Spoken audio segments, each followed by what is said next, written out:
ငါငယ်ငယ်ကအတန်းထဲမှာခုံခေါင်းရင်တစ်ချိန်လေးဆိုဒါကိုဆရာမကြတော့အတန်းရှိကိုလာနာလူကုန်လဲရှက်ကြီးရှက်ရအောင်ခုံခေါက်တဲ့လက်လေးကိုပေတံကောင်းနဲ့တပီးမအောင်ပြပေး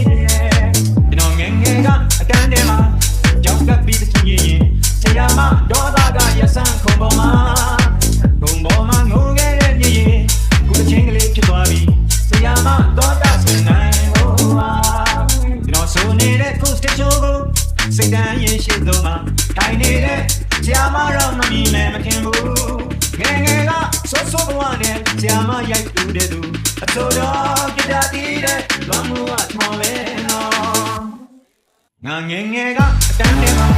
ဘုံတော့ရင်ချင်းလေးဆိုဒါကိုဆရာမကြတော့တန်းရှိကိုလာစမ်း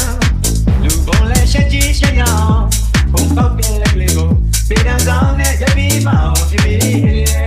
ကျွန်တော်ငယ်ငယ်ကအတန်းထဲမှာ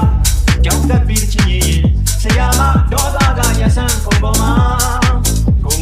ငိုခဲ့တဲ့မြေရင်ခုတစ်ချင်းကလေးဖြစ်သွားပြီဆရာမဒေါသဆင်နိုင်ဖို့ပါကျွန်တော်ဆိုတဲ့ခုစချိုးစိတ်တန်းရဲ့ရှိဆုံးမှာထိုင်နေ